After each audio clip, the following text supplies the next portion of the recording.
Hello, beautiful people.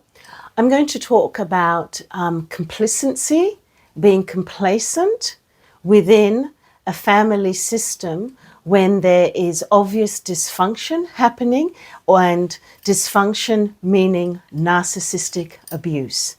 So I'm going to use my own family of origin story to share with you. I'm not going to mention the characters, but there are characters that have been quite influential in the abuse of me within my family of origin system.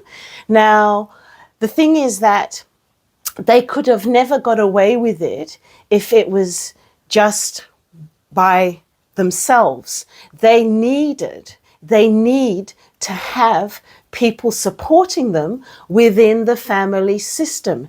Now, the thing is that supporting means people who are complicit, people who allow this kind of abuse to happen, because this kind of abuse is never an isolated incident.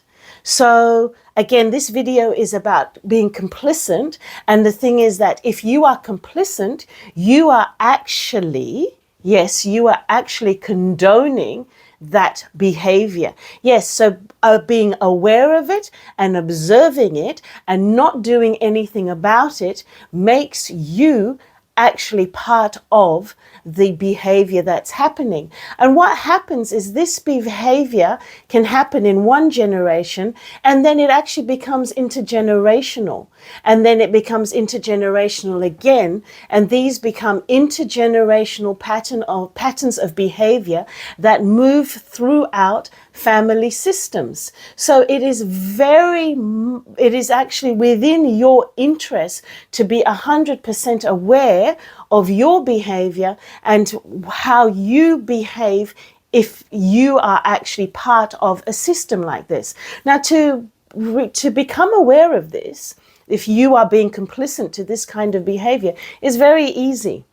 If there is someone who is in your family system who is scapegoated, and basically what I mean by scapegoated is someone who is always being blamed for everything. And the thing is that you cognitively see that they're being behaved, but you just cannot understand it.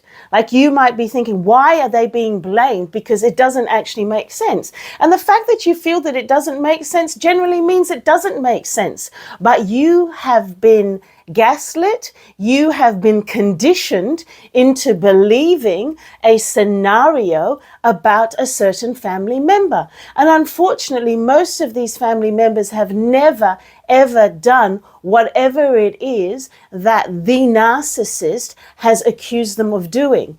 But this issue is perpetuated throughout the family system. So for me, I had members of my family who wanted complete control of power and power within the family structure. So the fact that I was actually in the family system was a threat to begin with. I needn't have said anything. I was already a threat to their position, and it's their perceived position, okay? This has nothing to do with what I'm thinking or what I'm doing. It is all about the perpetrator's perception of who they are and where they fit in and how they fit in. But within my experience, it has been about power. And what happened is my power within my family of origin was asserted, was removed, was taken away.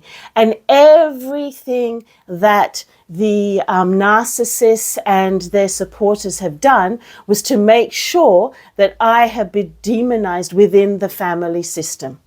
Now, when it comes to your responsibility as a member of the family, so not me as the scapegoated person or the narcissist, it's the flying monkeys or the other members of the families who are observing this but not saying anything.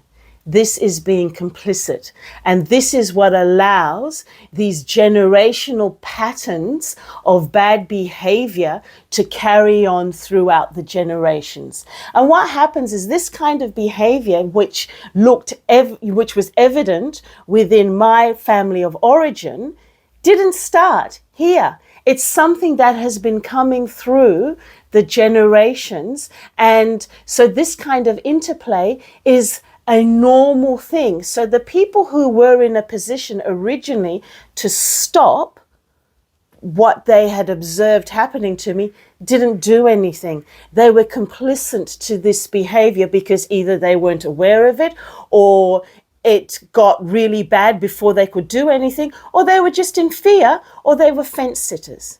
And the worst thing is to have people who sit on the fence, who observe, are aware, but do nothing, because you are actually complicit. And by being complicit means you allow these behaviors to carry on going within the family system, which means that it's going to go intergenerationally within the family system. So what looked at me being the victim, there will be other victims. And there will be other perpetrators within the family system. So things like generational wealth and all of these kind of things are never going to happen, because there is an intrinsic collapse within that family structure, that original family structure and original family system. So this is why ancestral work, intergenerational patterning work is really important. And that is how, if you have been complicit, then this is how you can actually help your family system, by acknowledging the part that you have played. Because the thing is that, remember, there is a victim and there's a perpetrator, and the victim generally is just trying to keep their head above water, trying to actually survive what's happening, so they can't actually change the patterns, and the perpetrator will keep on perpetrating their action, because as far as they're concerned, they have done no wrong, and they do not understand what they have done, because everyone else who has been complicit has allowed them to get away with the things that they have done. So everyone within a family system and a family structure has a part to play within that system, and plays a part, irrespective of whether they are perpetrators or they are victims.